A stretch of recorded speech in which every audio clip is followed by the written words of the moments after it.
Bab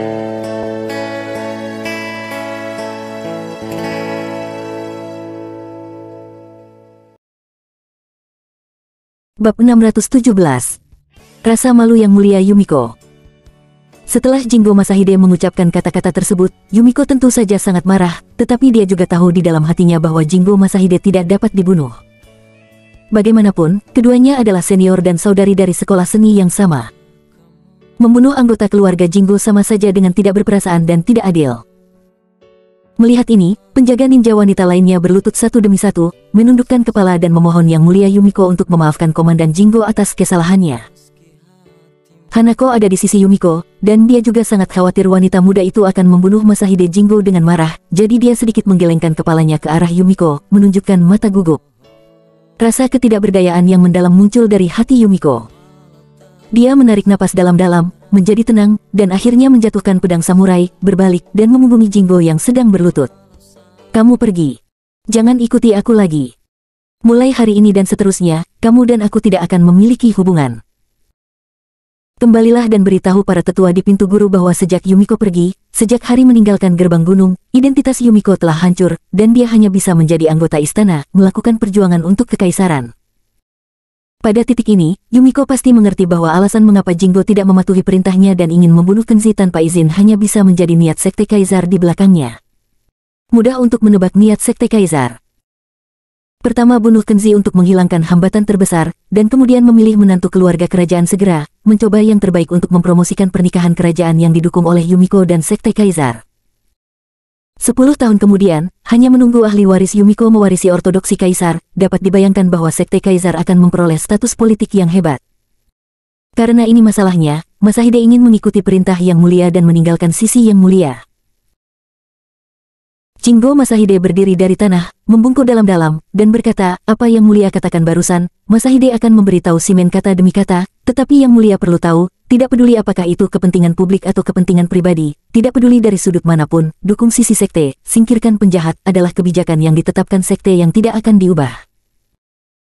Kecuali Yang Mulia memutuskan cintanya, menempatkan kekuatan kekaisaran sebagai yang paling penting, dan menikah dengan anak-anak keluarga kerajaan sesegera mungkin, jika tidak Jingo Masahide akan terus menerapkan perang hidup mati, sampai kepala Kenzi terpenggal.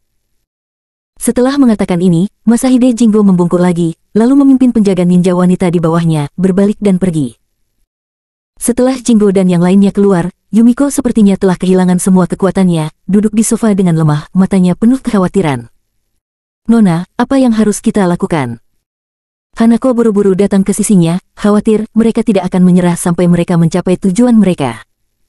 Sekte Kaisar sangat kuat, nyawa Kenzi mungkin sangat berbahaya. Jika ini dia di Jepang, hal-hal lebih mudah ditangani. Yumiko dapat menggunakan nama Ratu untuk mengeluarkan perintah mengerahkan pasukan untuk melindungi Kenzi dan menangani ninja Sekte Kaisar.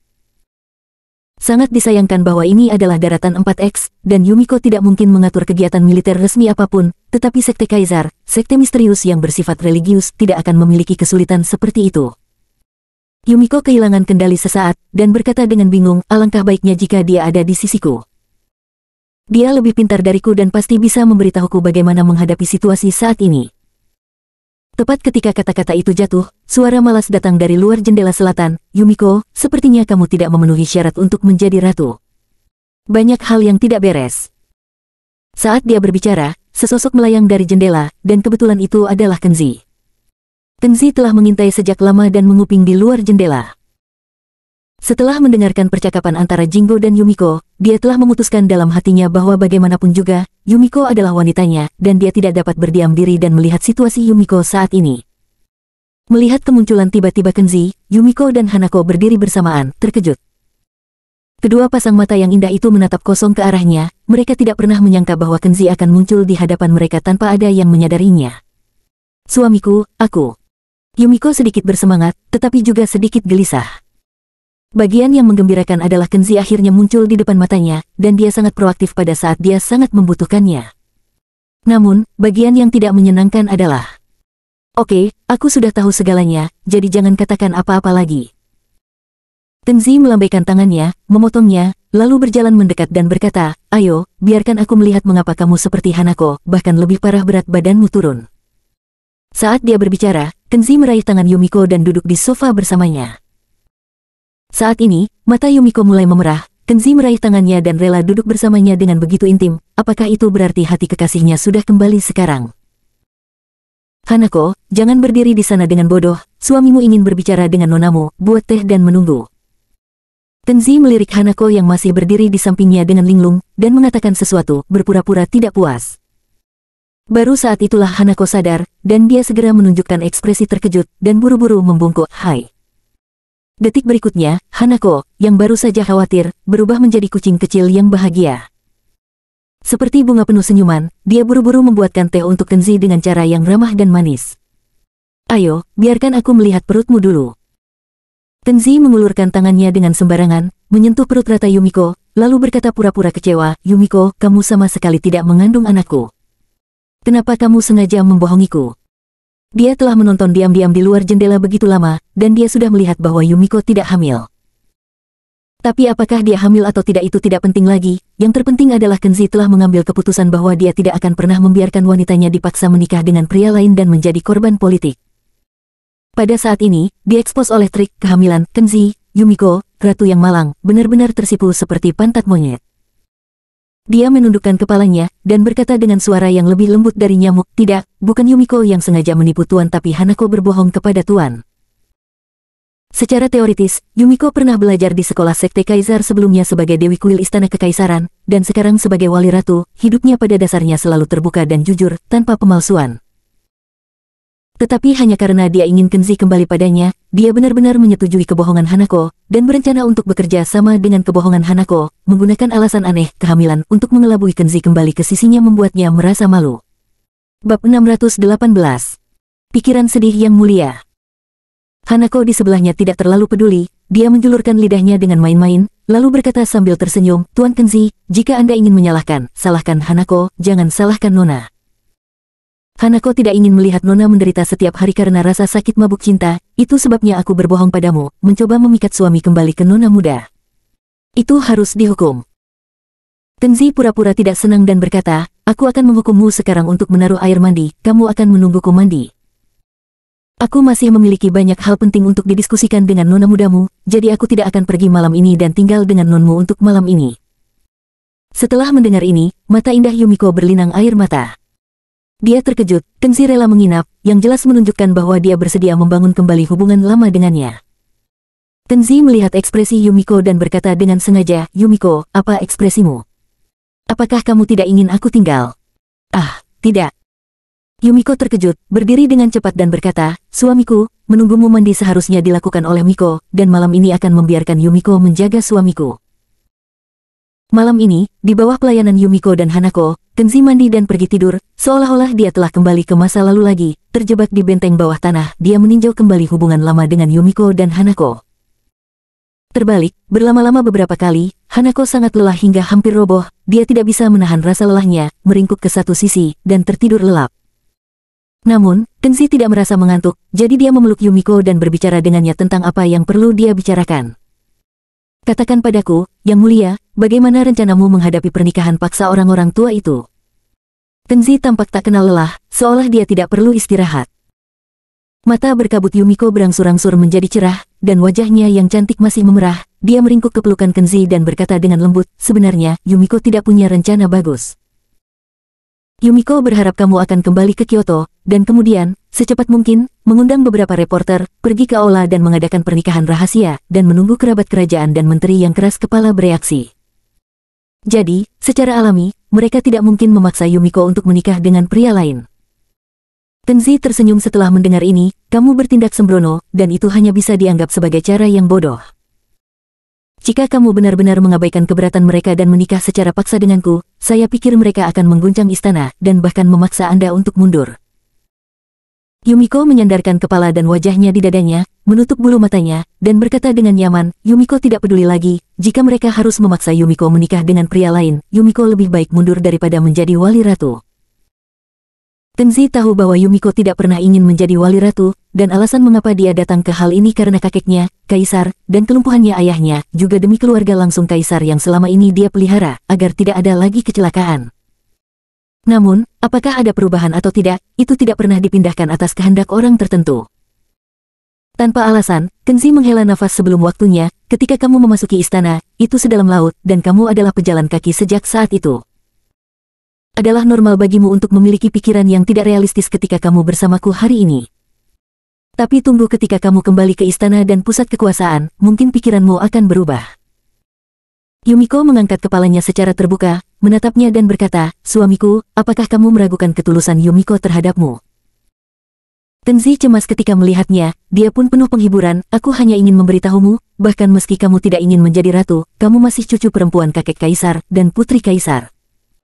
Kamu tidak bisa mengabaikan mereka, dan kamu tidak bisa meninggalkan istana, karena mereka adalah keluargamu. Jadi kamu harus tenang, jangan bertindak sembarangan, kamu tidak bisa menggunakan kekerasan pada orang tua itu. Kamu harus bekerja sama dengan mereka dalam memilih suami, lalu memilih tanggal untuk menikah. Yumiko memandangnya dengan curiga, dan berkata setelah beberapa saat, suamiku, Yumiko tidak mengerti maksudmu. Suami ingin melihat Yumiko menikah dengan pria yang tidak punya perasaan, lalu meninggalkan Yumiko dan tidak pernah bertemu lagi. Yumiko merasa gugup tanpa alasan. Dia khawatir hati Kenzi tidak kembali, dan dia masih akan meninggalkan dirinya sendiri dan tidak ingin menikahinya. Kenzi memandangnya dan menghela nafas, Yumiko, kamu benar-benar bodoh, kamu pasti salah paham dan menganggapku buruk. Karena aku sudah kembali ke sisimu, bagaimana mungkin aku mendorong kamu keluar dari pelukanku dan membiarkanmu menikah dengan pria lain? Kita sudah saling kenal begitu lama, apakah menurutmu aku akan menjadi tipe orang yang berhati serigala? Yumiko menggelengkan kepalanya dan menatapnya, bingung. Mari kita lakukan ini. Kenzi berkata, Anda pertama-tama menyetujui permintaan orang-orang tua itu dan bekerja sama dengan mereka dalam memilih suami dan menantu laki-laki, tetapi itu tidak berarti bahwa Anda harus merelakan diri sendiri dan mengikuti permintaan mereka untuk menjalin hubungan dengan pria yang tidak kamu sukai begitu saja. Jadi dengan cara ini, Anda ada ruang untuk bermanuver. Anda juga bisa bermain trik dengan mereka, bermain jurus penggilingan air dengan mereka, dan mencoba untuk mendapatkan yang proses pemilihan keluarga kerajaan yang terlama. Yumiko mungkin mengerti bahwa kata-kata Kenzi mengajarinya untuk menjadi pasif dan asal-asalan, menunda sebanyak mungkin, menunggu perubahan. Tapi suamiku, meski Yumiko ingin menunda-nunda, aku khawatir itu tidak akan bertahan lama. Yumiko berkata dengan cemas, kakek Yumiko sudah mengatakan bahwa sebelum ulang tahunnya, dia harus melihat Yumiko menikah, aku takut. Berapa lama lagi ulang tahun kakekmu? Kenzi memotongnya. Ini sebulan lebih sedikit, jawab Yumiko dengan jujur. Masih ada 1 bulan lagi, itu sudah cukup. Cukup bagi kita berdua untuk mengatur banyak hal secara rahasia, Kenzi tersenyum, terlihat sangat percaya diri. Yumiko menatapnya dengan sedikit terkejut, dan bertanya, suamiku, apa yang ingin kamu atur secara rahasia? Tentu saja, Yang Mulia, Ratu, yang secara terbuka memilih suami dari keluarga kerajaan dan kerabat. Jika pada akhirnya, orang-orang tua itu memaksamu untuk memilih suami dan pilihan jatuh padaku, haruskah orang-orang tua itu tertawa atau menangis pada akhirnya? Kenzi berkata dengan mata main-main. Mata Yumiko sedikit berbinar setelah mendengar ini, suamiku, apakah kamu ingin berpartisipasi dalam pemilihan menantu kerajaan? Kenzi mengangguk sambil tersenyum. Yumiko berkata, tapi suamiku, calon menantu hanya bisa menjadi putra dari kerabat kaisar, dan mereka harus direkomendasikan oleh para menteri. Yumiko takut suami tidak memenuhi syarat untuk ikut.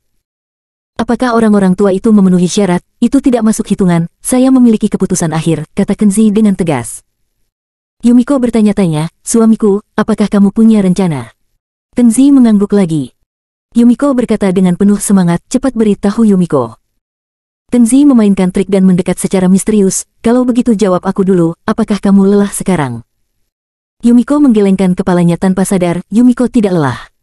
Tidak apa-apa jika kamu tidak lelah. Pertama, berbahagialah denganku, lalu aku akan memberitahumu. Kenzi mulai tidak jujur saat dia berbicara, dan Yumiko menyadari bahwa dia telah dibodohi, dia hanya menggelengkan kepalanya dan mendorongnya lagi dan lagi, dengan genit mengatakan tidak. Bab 619. Setelah berdiskusi sepanjang malam, Kenzi tidak bangun dari tempat tidur sampai siang keesokan harinya, ketika semua orang telah selesai makan siang. Yumiko dan Hanako hampir kelelahan, meskipun mereka berdua ingin tidur sebentar, tetapi Kenzi sudah pergi, jadi mereka berdua harus bangun dari tempat tidur. Namun, meski keduanya kelelahan secara fisik, mereka dalam suasana hati yang bahagia.